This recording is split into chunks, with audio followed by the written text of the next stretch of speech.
Hi everyone. So I'm Sarah, the head of inclusion and learning, and yeah, you'll hear from me in a bit about our work around measurement, how we've started to measure in more meaningful ways, and our kind of provocations and thoughts around what needs to shift. Cool. Okay, so I'm going to start. Sarah's very kindly going to nudge through the slides, and there aren't very many. So I'll just ask her when we want to move on, then, because then she can control it later when she needs to.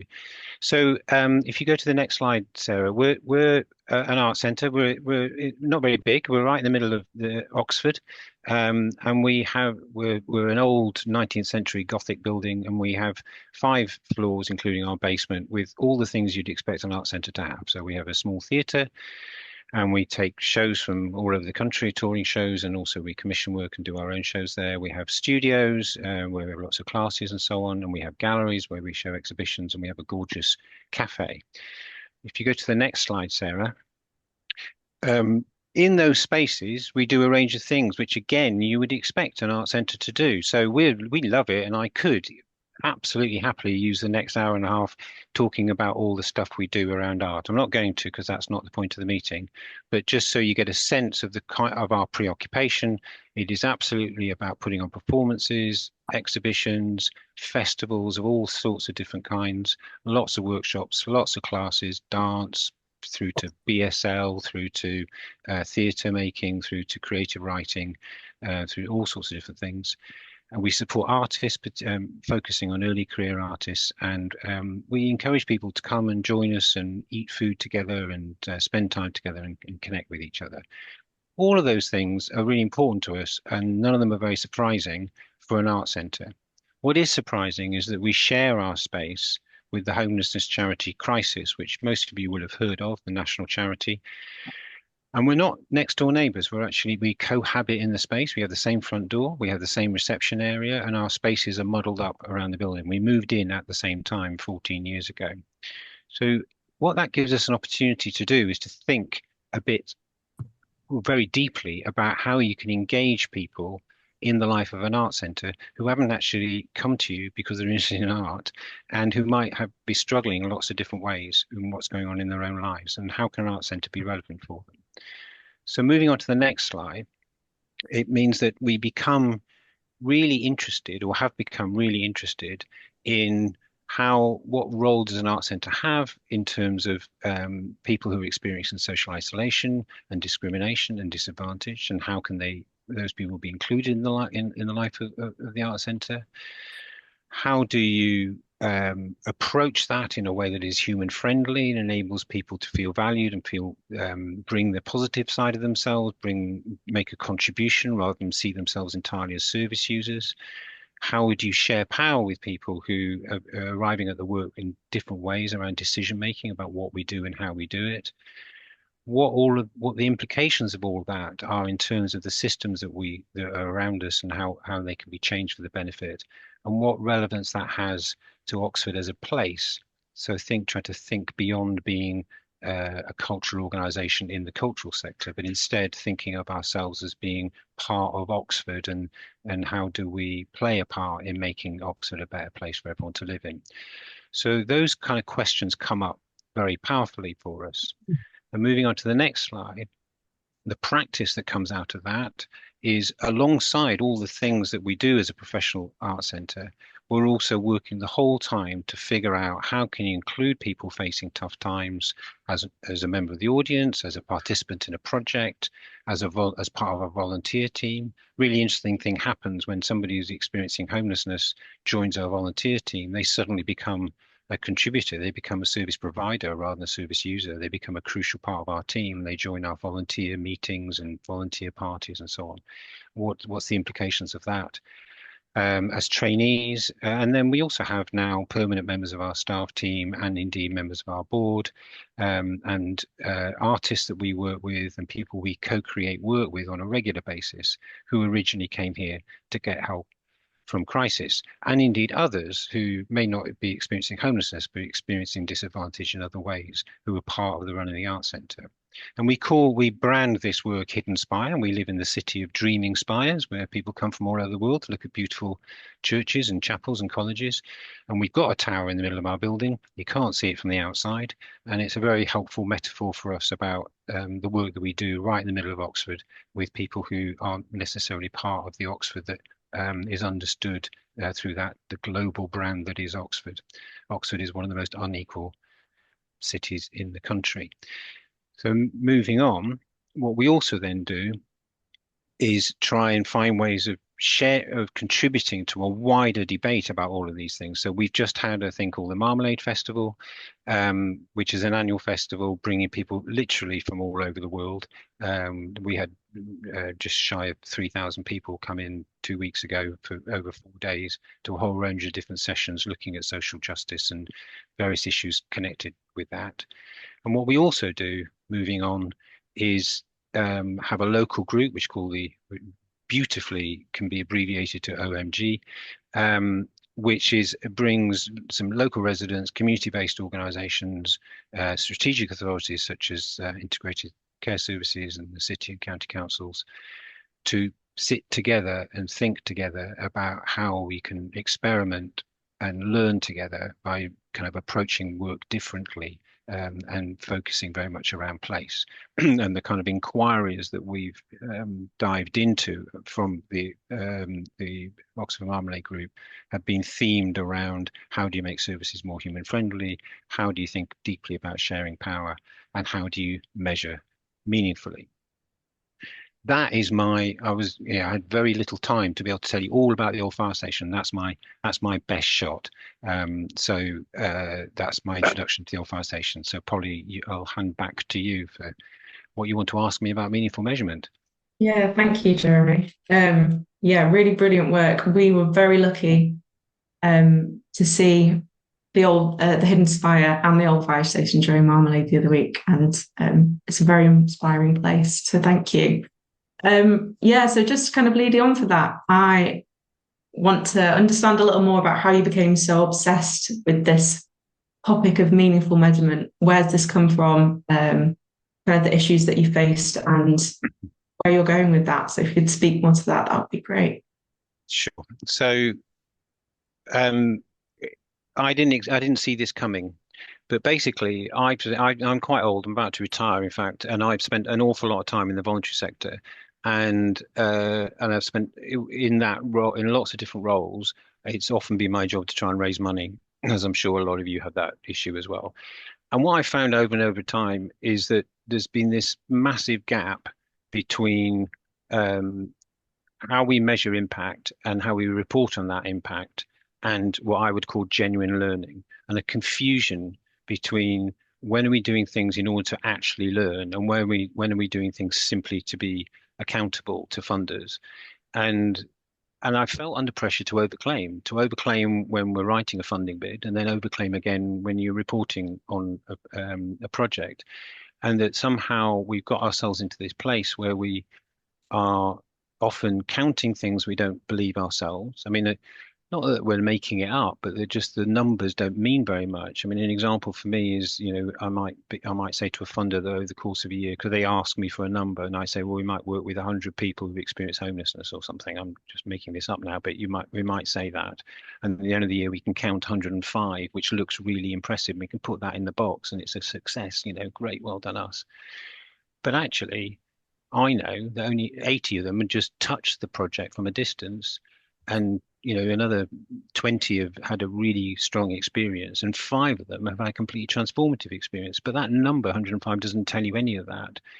And what we also find is that the words that people use, when people say how many homeless people, well, are we all defining homeless in the same way? Are we all yeah, how many times you have to participate in something to be a participant? What if we don't like the word service user and we have to fill in a thing to say how many service users we work with, but that doesn't chime with how we work? There's all sorts of problems in the kind of formulaic systems that we're given to try and account for the impact of our work. And what I've over time we found that in addition to that, the process of trying to do the measurement, i.e. the forms that we stick under people's noses to sort of score how lonely they're feeling or how confident they are intrusive and actually distract us from or undermine the relationship we're trying to build with people. And staff themselves hate doing it. And the learning becomes something that you might do if you've got time once a year on an away day. It isn't kind of central to and intrinsic to the work. And the process of evaluating feels a lot of the time like it's extractive. You're just taking stuff out for the benefit of others, but it isn't supporting and contributing the work. So this all left me personally feel very frustrated, but also noticing that others in the organization and beyond the organization were equally frustrated. So we got ourselves into a bit of a pickle where there we were, an organization claiming to ourselves and to the public, and very specifically to funders, that we were having this massive impact on people's lives and therefore it was worth giving us money. But we really weren't able to confirm what it was that we were doing that was of any value. We certainly weren't helping anyone find anywhere to live, and we weren't directly helping anyone get a job. So what on earth were we doing that was worth doing? And the systems that we were using, the traditional systems of asking people to fill in forms and counting things, all they were doing was measuring our activity. They weren't actually telling us what had happened and whether it was worth doing. So what we wanted to do was to find a way of learning that actually enabled us to really understand the impact from the perspective of the people closest to the work.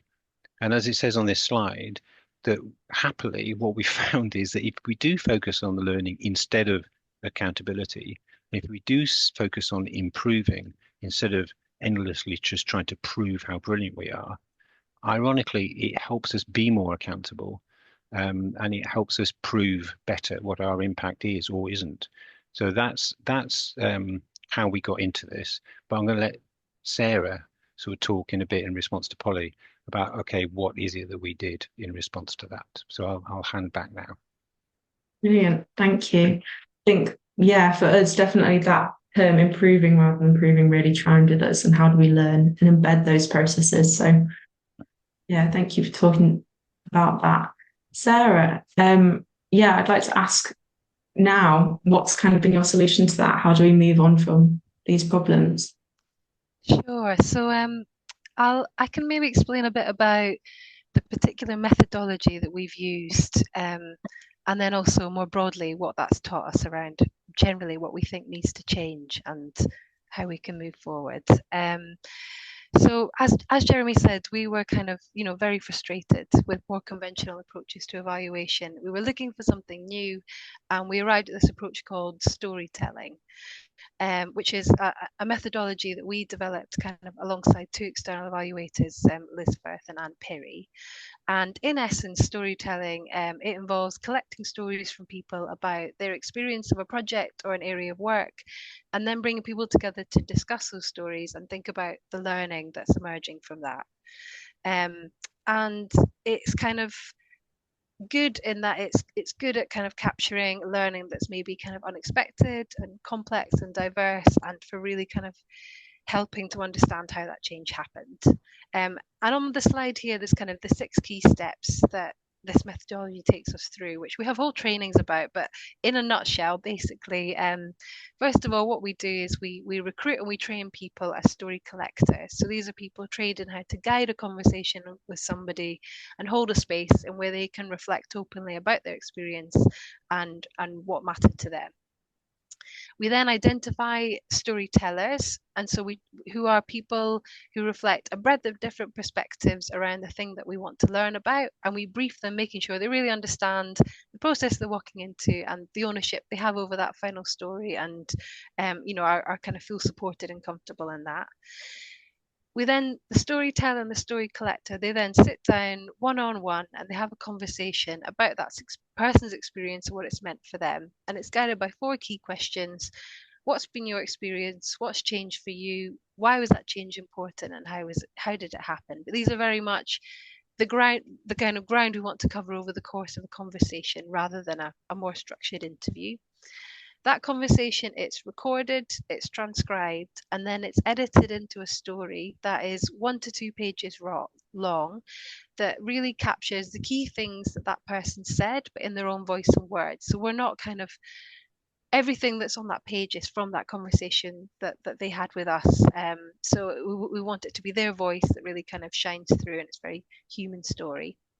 Once we've collected anything from kind of 5 to 15 stories, we then bring together a group of people who reflect a breadth of different perspectives and relationship to the work or the project or the area that we're looking to evaluate. And these people discuss the stories and think about what learnings emerging from them, both in terms of the emergent learning that's come from these stories and also thinking about them in relation to any kind of predetermined outcomes that we might have. And this conversation is then the basis for a report that we write, and we also often kind of share these stories beyond this process as well.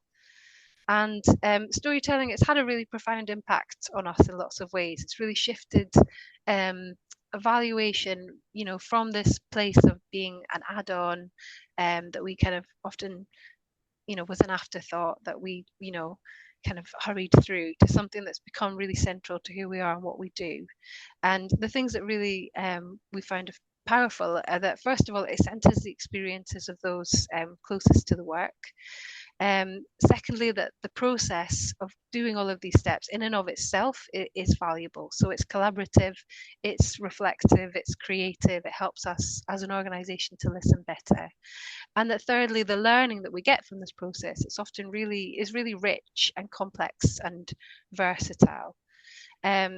So that's storytelling, and we've gone from using it ourselves to, working with a whole breadth of partners from across the UK. Everyone from kind of local authorities to cultural organisations to research institutes to community and voluntary groups. And that's ranged from working on projects to people using it to evaluate the impact of their organisation, to looking at kind of service provision,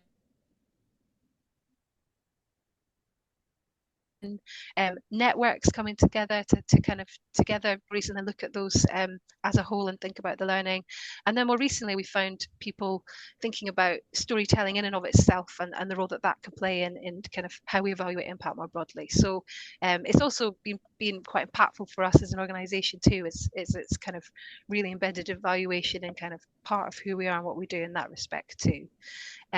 But all of these all of our kind of the relationships we've built through this work have kind of led us into deeper conversations around meaningful measurement and some of the challenges around shifting towards more meaningful ways of doing this, and how hard it can be, even when you have a methodology that you really believe in, to actually to do that and to think about what sits alongside it to kind of complement that learning, all of these questions. So a few years ago, we launched what we called the Meaningful Measurement Inquiry, which, in essence was just bringing together others who are also grappling with some of these questions and experimenting with different ways of evaluating impact and thinking about what that told us about what needed to shift and how we could start doing this. And I wanted to share some of our kind of learning from that as a bit of a provocation around what we think needs to change and some places where we think we could start. So some of the things that kind of struck us again and again were, first of all, that we need to stop using perverse incentives. So if the tools we're using, aren't telling us anything meaningful and are pushing us towards measurement for measurement's sake, then we need to stop using them. Secondly, we need to be making learning central to the work. So we need to shift it from this place where learning is perceived as this luxury, as this kind of add-on, as this nice to have, as being the work itself, being what we do. It's embedded in our practice, and that means service providers stopping asking for reporting requirements that are often distracting people from being able to do this. Thirdly, we need to make it okay to fail. So, we need to be able to take risks, to learn from mistakes, to be able to adapt in order to improve. And this means moving away from a preoccupation with success. And it also means grantees not being punished for failing to hit targets. Fourthly, we need to centre the voices and experiences of those most involved in the work. So it shouldn't be an extractive process, but one that instead is about kind of deep listening and working with people, and that the learning will be all the richer for that. And finally, embracing complexity. So, so often credence is given to learning and methodologies around evaluation that fit nicely into graphs and spreadsheets. And in fact, lives are messy and they are not linear, and learning is complex, and so we need to find methodologies that help to reflect that and embrace it. And in terms of where to start, some of our thoughts are first of all around kind of working with what we have. So we're not saying all forms need to be kind of thrown out the window, but looking at our existing approaches and forms and thinking, what's a need to know and what's a nice to have. What can we take away?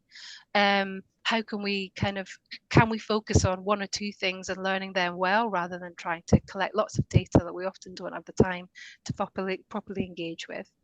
Can we kind of revisit our targets? Can our kind of KPIs be used to motivate and help us to improve rather than to kind of control? Can we encourage dialogue? So, we really need more meaningful and open and transparent dialogue between grantees and funders in order for some of these changes to happen. Can we kind of embed learning better in what we do? How can funders and organizations, bring learning more into the heart of their work in ways big and small? Can we secure resources? So often this aspect of the work is under-resourced, if at all. So how can we build this into our proposals, and how can we resource it well so that we can justify giving it the time and the space it deserves? What can we try? So we're not saying you have to change everything at once, but something we found really effective was just picking a place and starting and doing one thing, and or figuring out in one area of the work, how can we experiment with doing things a little bit different? How can we push back? So how can we foster a culture in which we can be brave in saying this isn't working, or where are the moments where we can say that, and how do we find ways to be able to do so? And then finally, how do we join forces? So much of learning is it's really hard to boil it down to one input, and it's complex and it's often across partners. So how can we learn with others, and how also can we use the collective momentum that there is around measurement and around this work to kind of encourage a broader cultural shift? I'll stop there because I'm aware of time. Fantastic, thank you. There's so much there. It's clearly taken a lot of thought and time to kind of come up with this this process that you've got. If you unshare your slides, we'll come into kind of a panel session. I personally really resonate with the thought about embracing complexity, because often when we talk about impact, everything is so complex. There's so much like meat and juice in all of the kind of different work that we do, and also that kind of learning one or two things really well, kind of focusing on the outcome and making sure that we're kind of experts in little bits and pieces, and also just listening well to our communities. So yeah, thank you for that. I think just to kind of note that you've all been filling in our kind of polls that we've had in the background, and I think we've got a really interesting mix of people in the room today. So we've got quite a lot of community builders, a few funders. We've also got people from backbone organisations and learning partners. So thank you for all kind of coming and interacting with the session today, and letting us know who's here. There's also a chance for you to write some of your own frustrations with measurement and evaluation that I think might chime with what Sarah and Jeremy have been talking about. So please keep sharing those as well. My first question, I'm going to ask Jeremy about this. So this process is really wonderful, and you really get like down deep into the stories of the people that you're chatting to. And I love that collaborative process of coming together and like looking at all of those stories together and deciding on them. But what do kind of providers and funders, when you go back to them with this process, what do they struggle with most, and how is this different from kind of the processes you've done before?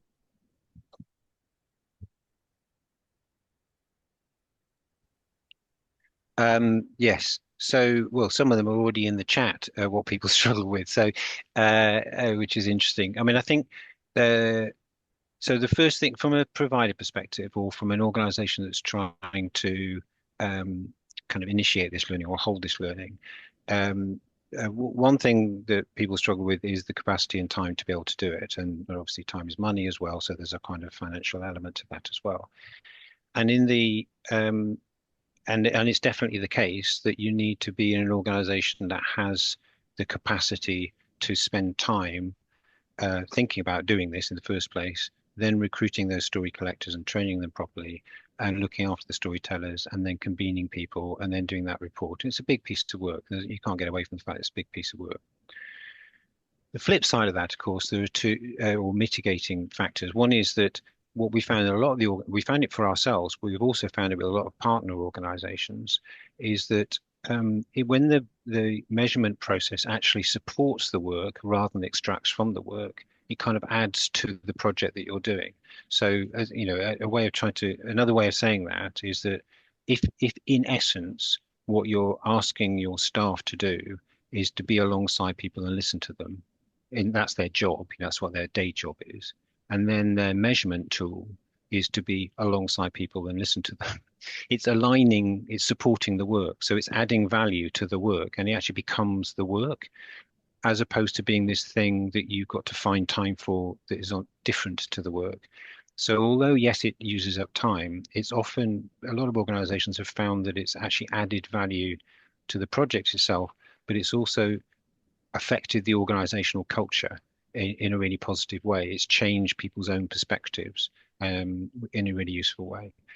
So yes, you do have to have that capacity, but it can be beneficial beyond just the business of producing a report. Then there's the question of what funders require. And I'm sure will probably have a longer conversation about this at some point today. But the dream is that because you're doing something that we would argue is more meaningful, that you could stop doing some of the things that are less meaningful, and therefore use that, move that time across. The reality is that with a lot of funders, they say, yes, we'd love to read your stories, but we still need the numbers, and you still need to fill in the form online in the way that we told you that you had to. So that hasn't gone away.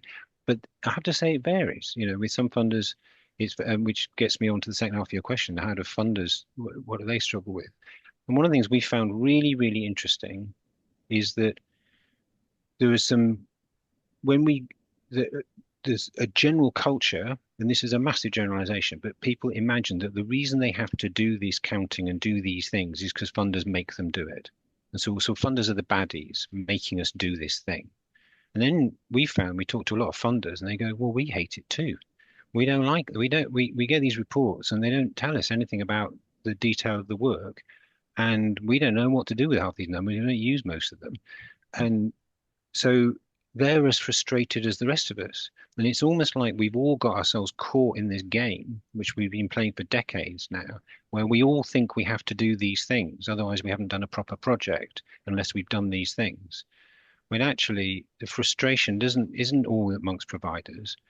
It is shared by a lot of funders as well.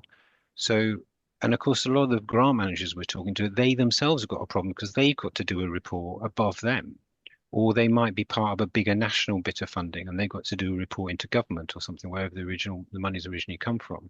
So they're sort of passing this problem down the line. So I think for me, that's the point that Sarah's making about pushing back, is that as somebody who needs to raise money, obviously I will play the game. If a funder tells me I have to do something and I won't get the money unless I do it, I'll do it. You know what I mean? I understand the real world, but where it's possible to have a conversation, which it is with a lot of funders, to have about actually what would be a really useful thing for you and for us and for the people involved in this project, where we all get better quality information and we all learn something better, more useful. what could we do differently? And what we found over and over again is a lot of funders have been really up for that. And I've noticed that the reporting regimes from particularly foundations, sort of big foundations, have changed enormously over the last few years. When I first was getting multi-year core grants from big foundations, it was all about numbers this and them and closed questions. Now it's, what did you learn this year? What's changed for you this year? Tell us about your project. So I do think there's a shift in culture in certain areas, but I completely accept that there are some funders who are nowhere near having this conversation yet, and they're just making us do things that aren't very helpful. Thank you. Yeah, that's so true. And I think so there's a need for us to do things that are useful both for providers and for funders, and this kind of really speaks to that as an issue. Sarah, can you talk a little bit more about how we kind of add that meaningful element and how we make the learning central to the work and how we bring that through? And also, why does it matter? I think we touched on it a little bit, but it'd be great to hear from you. Sure. I mean, I think in terms of, why it matters, I think Jeremy touched on, just how often accountability and learning can be conflated. And, often because there are so many kind of requirements, often from funders and from, service providers, what we have the time and capacity to measure is ultimately shaped by kind of what we need for our reporting requirements, which is not necessarily the same thing as what we need in order to really listen and learn and improve what we're doing. And the danger is that, because we're spending all of our time kind of preoccupied with that, these things then shape what we consider important. And it's not the voices of those that are at the heart of the work that are shaping what we're kind of considering to be important and the questions we're asking. So, making a clear distinction between those things is really important. In terms of kind of how we go about this and how we embed it and what needs to change, I think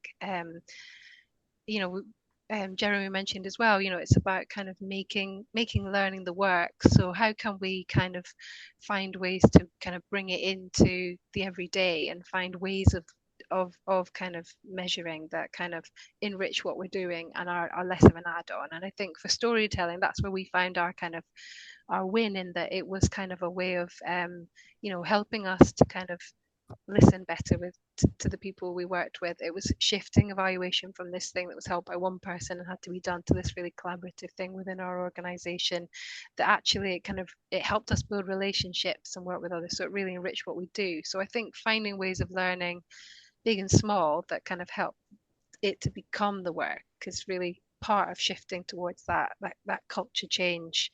But kind of on the other side of that, I guess there's kind of the role of funders and commissioners and the role that they can play in this. And I think, something we've seen that's really powerful is instances when funders and commissioners have asked people, not to tell me about all of the great, outcomes that you achieve, but actually just tell me what you learned, and good and bad, and for that to be the reporting requirement. And in those contexts, it feels like actually accountability can enrich and help to drive learning cultures within an organization. So there's some of the things we found useful in thinking about how you can shift towards kind of centering learning in that way.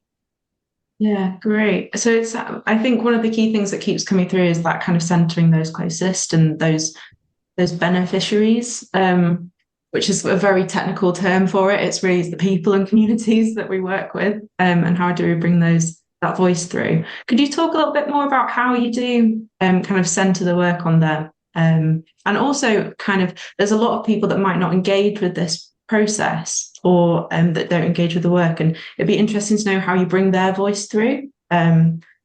Yeah. Sure. I mean, I guess, as we've kind of said already, it's kind of so often, the shape of what we're learning is shaped by the needs and preferences given to the needs and the requirements of funders or kind of service providers, rather than starting from a place of just asking those closest to the work, like, what what did it mean to you, and what impact did it have, and what can we learn from it going forward? So I think there's something really important about, I think when we talk about what it means to center those closest to the work, I think it means starting by asking people those questions. So rather than starting with these predetermined outcomes shaped by what we need to report on, it's about asking people to tell us in their own words what what what their experience was and what it meant for them. And I think that can then mean that this is kind of not an extractative process, but a meaningful, reflective conversation where someone can think and reflect on their own experience, which has been our experience. Where people often find telling their story can be a really meaningful and helpful moment, and and a moment to pause and just be listened to. And it can also be a chance for people to kind of really be genuinely valued and listened to. And to kind of, for you as an organization, to let that shape what you do. So yeah, it's kind of, for us, it's been one of the real things about storytelling that's made it so powerful, is that we find a way to help us to do that. And I think, I think centering those closest to the work means centering often not just the voices of beneficiaries, but also, we find it really helpful to collect the experience of staff, of volunteers, of artists that we work with as well, and to kind of really get a breadth of different perspectives around that. It's kind of also been really crucial too. In terms of collecting those more disengaged voices or kind of voices of dissent is definitely something we've grappled with, and I don't think we've necessarily arrived at the best way of doing. I guess, certainly in our storytelling approach, we think really thoughtfully around who collects that story. So who is someone that someone can actually speak quite openly to about their experience and share with us those challenges. And but at the same time, and really try and set things up in a way that people feel they're entering this conversation on their own terms, and they're sharing as much or as little as they want to, and there's space for those more negative things to be shared. But also, I guess, being quite honest and truthful about the limitations of the methodology, and that there is a power dynamic at play, and that often it's really hard for people to speak openly about their experience. So kind of, I guess often is something we think about in the learning that we gather through that approach, is acknowledging that this methodology often is best used to help us learn from success, and it doesn't capture as well those challenges, and the other approaches are needed around it to hear those voices that had a less positive experience as well. So we kind of, some of the ways we've done that are holding kind of more kind of group sessions where we kind of touch on the challenges alongside other things, but we're always looking to learn about how to hear those voices of dissent as well, because it's definitely the harder part, I think, of kind of hearing all of those perspectives around the learning side of things. Yeah, no, that's great. I think that, especially that point at the end where you touched on the events and kind of how you hold those spaces, is really key, and perhaps we could come back to that a little bit, because it'd be great to hear how you can make people feel comfortable, and a little bit more about how you decide who speaks to people as well. I know that you've got training sessions, and I think there's a conversation about whether it'd be interesting to hear from you and other people that have used this method about if that's a person that's in the work already or is separate to the organization that they're working with, and how they evaluate that. But in the process of time, we can, or if you've got please, Jeremy, if you can answer that question as we also move on to kind of how do we shift that prevailing culture, but also where to begin with this work, and some of those questions about the events and who's doing the measuring. I might come into that. You're on mute. If that's it's going to happen. I'm still an old man. I'm bad at this stuff. There's so many interesting questions coming up in the chat that I'm hoping we'll get time to come back to them later. So that's one reason for talking quickly. I mean, I think the first thing to say is that we don't think storytelling is the answer to everything. Obviously, there's loads of different methods that are really, really meaningful, and that includes lots of quantitative methods. We're not against counting things. It's just counting things that are useful and that tell you something useful. And so it's the meaningful bit that we're preoccupied with, not what the actual method is, because there's lots of methods. and you'd use different ones in different situations. Storytelling is the one that we have particular ownership of and particularly enjoy and we use a lot, and that we can train people in, and we can go into great depth with anybody that's interested. Do get in touch because we can do more talking about that particular method. But the overarching thing, the more important thing, is how we shift the culture, not just within our organizations, but amongst our partners and with funders and across the country, about how we approach learning and how we approach meaningful measurement. And it seems to me that, without wanting to kind of repeat myself too much, that it is about us trying to find a way to be brave and just to say, you know, I mean, I'll give you one example, which was that we got a small pot of funding, which was very welcome, to set up some creative workshops. And having accepted the funding and received the funding, and we were starting to do this series of creative workshops, we then got sent a form that we were required to put under the noses of everybody as they came to their first ever session, where they were supposed to score how lonely they were feeling as they walked into this session. And then we were required to do the same thing again at the end of this program of creative workshops. We just thought, I can't do that. I can't, I'm meeting somebody for the first time and I'm shoving a bit of paper under their nose and asking them to score how lonely they're feeling. It's so undermining and extractive and odd and clunky. So we went back to the funder and said how much we were struggling with this, and they said, well, it's not us. We got this money from the county council, and we're required to do it. And I said, well, we can't do it. We can give you some stories, we can give you some example, we can tell you about what happened during the whole process, but we can't do that. And we were lucky. It was a relatively small pot, and we weren't over dependent on it. And we decided to take the risk and said, well, we won't be able to accept the funding in these circumstances, which we wouldn't always be able to do. But it then went really quiet. And then about a month later, we got an email saying, it's all right, everybody, none of you need to fill in that form. We're not doing it after all. Now, I don't know the detail, but my understanding is that the funder very bravely went to the county council and said, look, this is a bit odd, actually. It's been pointed out to us. And the county council said, well, we got the money from central government. And they told us that we had to do this because it was part of some national evaluation program. So basically, I presume, I'm now guessing, and this might be libelous, but I'm assuming some consultancy somewhere were asked to evaluate this national program about tackling loneliness, and they needed this sort of the same data from across the whole country so that they could produce some numbers which says this number of people feel less lonely as a result of this funding. So the only way they could imagine doing that was getting us all to fill in these forms. But what nobody thought about was whether those numbers were going to be remotely close to meaningful, and B, what impact those forms would have on the actual quality of the work. But fortunately, once it was pointed out to them, even the people at central government looked and go, "Oh yeah, that is a bit silly, isn't it?" And they just said, "Okay, let's not do it." And it may be that lots of other organisations also pushed back. I hope they did. So I don't want to overclaim on our impact. But the point is, by simply saying, "Hang on a minute, is this make sense? Why are we doing this?" So I do think I think we all just need to find the courage to ask that question. And if we can't change it, we can't change it. But why don't we try?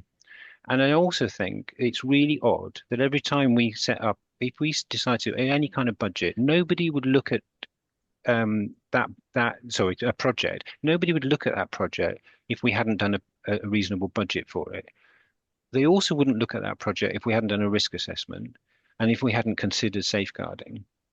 So why is it that we can do we can set up a project and have no plan about how to learn from the people involved in the project in a really, really meaningful way? And yet our prevailing culture is we've got to make sure it works financially, and we've got to make sure we're not doing any harm to anyone. But the prevailing culture does not also insist, and you've got to make sure you learn from it. And I just think that's a big hump we all need to get over, which is that whenever we're doing something, when is the moment when you sit down together and learn from what you just did, and share that learning and know that that's a meaningful process? And why isn't that intrinsic to the work for all of us?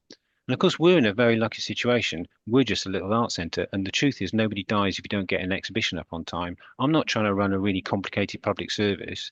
So I know that we're in a privileged position to be able to think about this stuff. But the joy of being in that privileged position is we can experiment with it and then help other organizations think about it. And what I'm intrigued by is the range of organizations that are engaged with it. We've worked with over 120 different organizations that just in the last couple of years, and they are local authorities, they are NHS, they are the police, they are big cultural organizations that you've all heard of. They are tiny little activist groups and community-based organizations, all hungry to do something different about meaningful measurement. Absolutely. No, I really love that story about how it's like one person pointing out this isn't working can make that big shift, and how when you start to embed it, it just has really important, impactful results for everybody. Thank you for that. I am just aware of time, and therefore it would be great to go to. We were going to go to kind of the key takeaways, but I think let's shift on to letting people ask some questions. So, like we mentioned in our email to you, we're going to be doing questions a little bit differently to just looking at those that are in the chat. We're going to pop you into some breakout groups, and what we'd really like you to discuss in the next kind of 5 to 10 minutes is how your key questions. You might do little introductions. You might have a little chat about the work that Jeremy and Sarah have been chatting about. And if you could come up with one key question that you'd like to ask, and maybe a second or third in case we have time. And we're going to go around those breakout groups and ask individually the groups to ask the questions. I see that you've been populating the mirror board, and like I said, we've got some really good stuff in the chat. But if you can kind of have that chat between yourselves, that's how we'd like to do our breakout sessions. So Layla, hopefully we can pop everyone into a chat. Just like to say there's also so many more people here today than we expected, and it's absolutely fantastic. So we'd love to hear from everyone, but this is why we're doing this. Find your key questions and we'll put those to Jeremy and Sarah. Brilliant. So we'll see you back here in 10 minutes.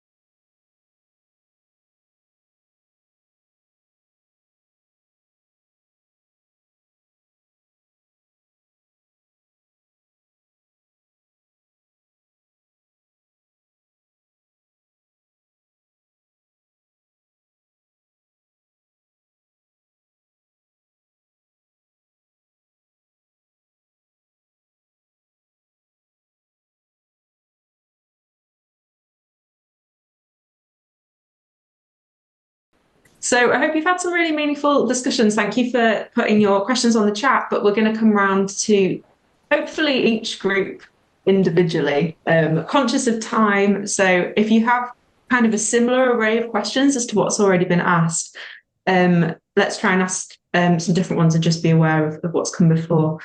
Breakout group number 1, I think that was mostly Jeremy and Sarah yourselves. So if you want to... Well, Sarah, then. Where's Sarah, who was also there? So this is another Sarah. Hi, it was me. I had the privilege of being able to have our 2 speakers, Sarah and Jeremy, to myself. So I think on the basis of time, probably what you've just said, we just had a very nice chat, but I'll let others pose their questions. Perfect, thank you. So if we go to breakout number 2, does anybody from that like to ask one of your key questions? I took some notes, so I'm happy to kick us off. So we had a really interesting conversation. The first question was really, how do we balance the short-term stories with the long-term impact that we're wanting to achieve, and how do we kind of match the two together? The second one was a really interesting question about consent. So how do we how do we achieve consent when we're the funder who is requesting, who wants to hear the stories, but people are a little bit reticent to share their personal stories? And so what does that look like, and what might we do in those processes? I think there was a question about the really how do we more intentionally ask them what they've learned and what they might change as a result of the kind of collective stories, what we've heard across all of the stories. So those were some of the questions that were raised in our group that kind of took the model and took it to the next level. Team, anything else you might add? So we had Andrew and Zane, and I can't remember who else was in our group, but I'm thinking actually, unless Jeremy and Sarah, you've got anything that you want to input right now, if we go around and we ask some of those questions, we kind of bring them all together and see what comes up for everyone, if that's okay. Cool. Breakout number 2, would you like to give us a summary of, or your kind of key question? 3. Yeah, I 3. think it's 3. Holly, I think we were 3, but I can't completely remember. Was it me, Annie, Hannah? Yeah, Hannah's got thumbs up. So we spoke a lot about how funders are key to this, and actually that it was great to see so many funders in the room today. I know from our work at Right to Succeed, we've certainly got examples of where funders have been on a bit of a journey of learning around measuring meaningful impact. And there's some real examples of where some funders are doing this well. So we were just wondering, how do we platform those funders that are doing this well? Because I think it's one thing to hear it from the charities who are wanting the funding. I think it's another thing to hear it from their own colleagues. So just wondering how we create that kind of like community of practice or support it amongst funders. We know it's starting to happen, but how do we accelerate that? Great, thank you. It's a really key question. Room number 4, if anyone would like to jump in. I'm happy to have a go at this. I was taking some notes, so please chip in others. Hi, I'm Peter from Save the Children. I think there are a couple of groups of questions. So we had one conversation or one set of questions thinking about some of the values that inform what gets defined as evidence, how those values sort of shape the decisions we're making. And within that context and within the current paradigm, how can you get people to take stories seriously? And then sort of related, thinking about whether you can share anything on how to achieve the kind of cultural shifts to adopt ways of thinking where we see stories as sort of demonstrations of change, say not just with a single funder, but perhaps in a whole organization as well. So how do you kind of achieve that cultural shift around valuing different forms of evidence? I think that was sort of one pair of questions. And then there's a second one on, it'd be great to hear if you could give any clarity on how you kind of form clarity on the purpose of what you're trying to demonstrate through the relationship that you have with a funder, thinking about all the different things that evaluation, impact, learning, improvement do. They're all quite different. And so how do you kind of make sure you the sort of starting point for what you're trying to do with a funder? How do you get to a point where you have a shared vision for what that is? I think I might have missed the question that Zach was asking. Sorry, Zach. So I don't know if you wanted to. No, I think obviously we did talk about the changing of culture from funders and things like that, but I think something I'd be interested in is like the change of culture internally as well, not just from up above internally, but also on the ground in terms of sort of encouraging people and sort of showcasing why learning is so important and why we've got to do this correctly.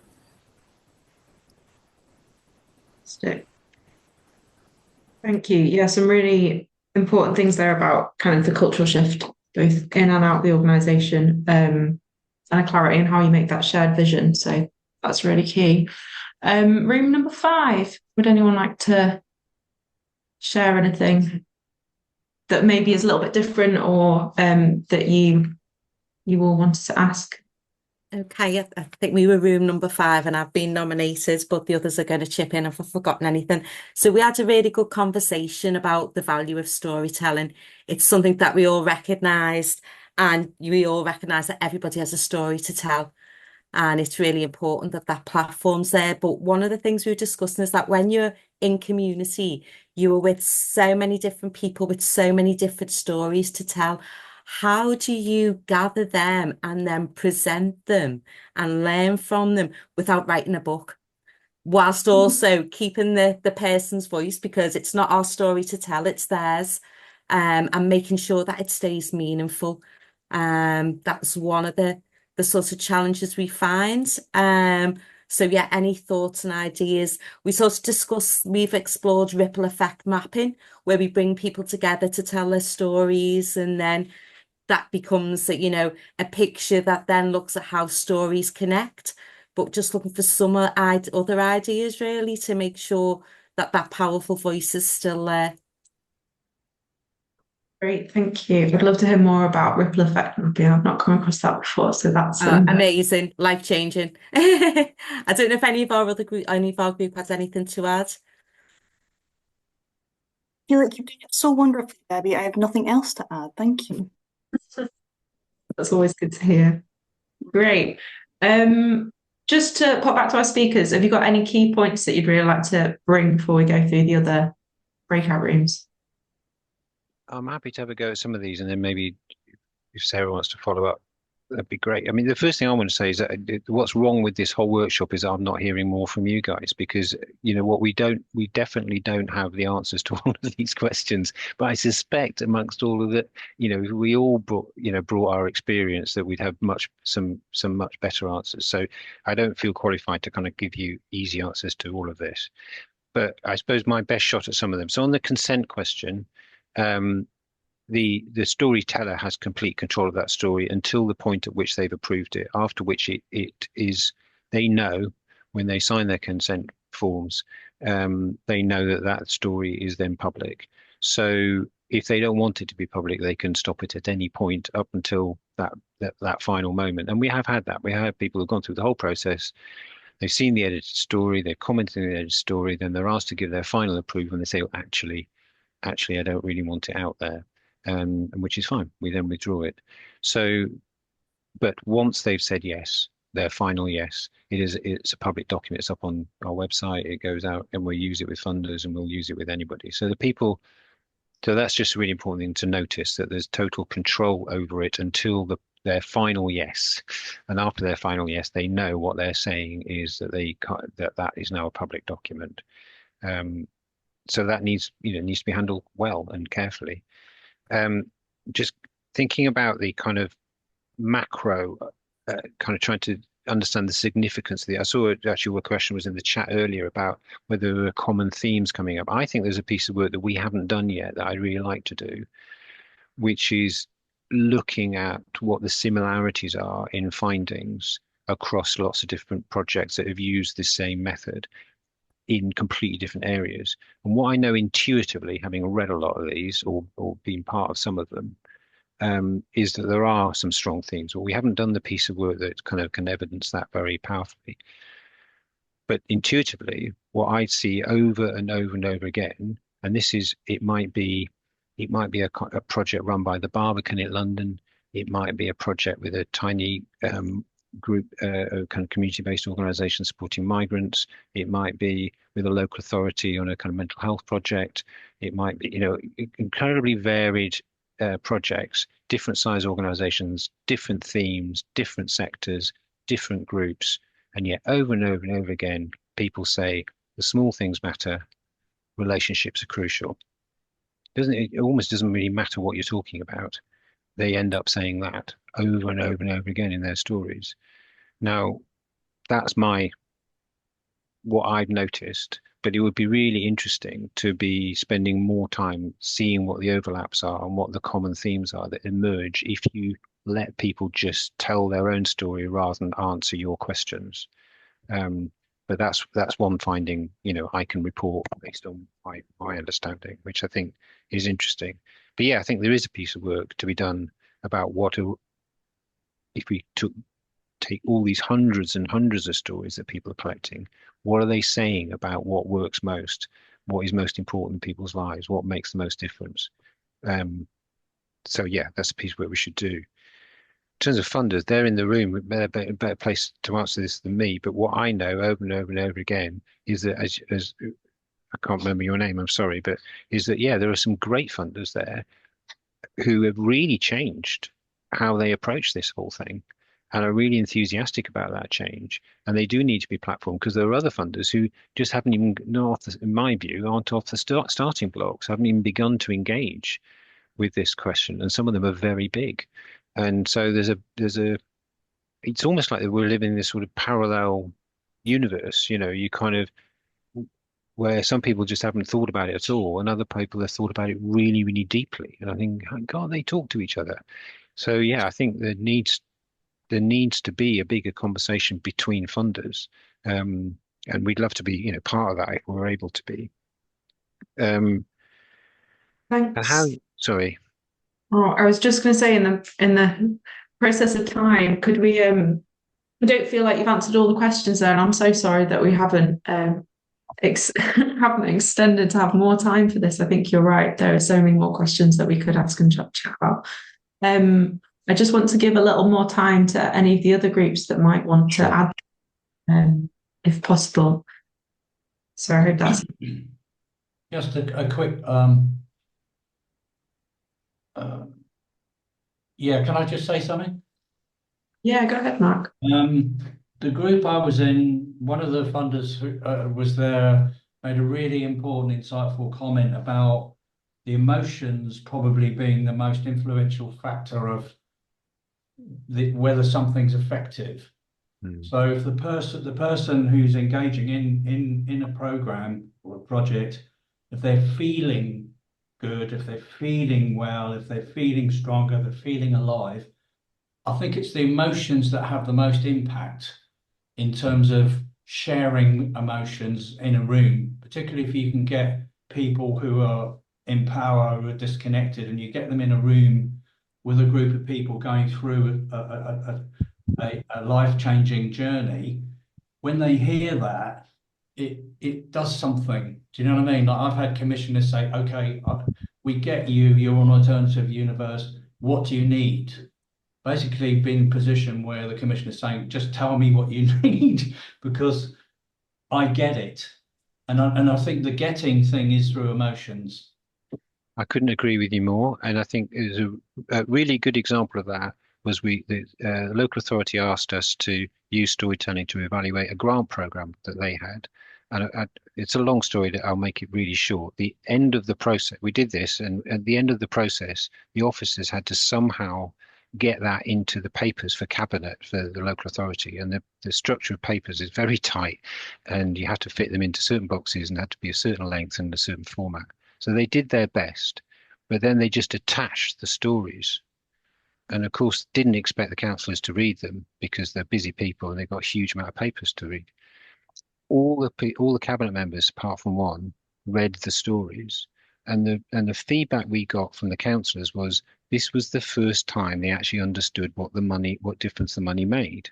Because in all previous reports, they'd been told how many people did a thing, or they were told how much money was spent, or they were told how many of those people were women, or they were given bits of data, but this was the first time they actually found out what happened, what people's experience was, and they found it really emotional, and they found it really helpful.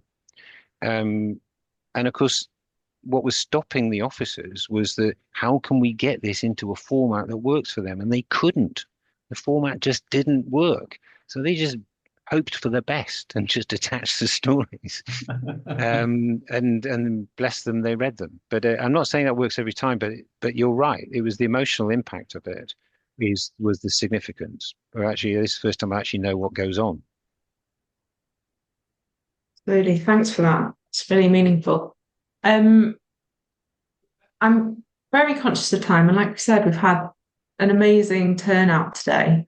And I'm so sorry that we might not be able to hear from everybody who asked those key questions. Thank you to everyone that's put questions on the chat.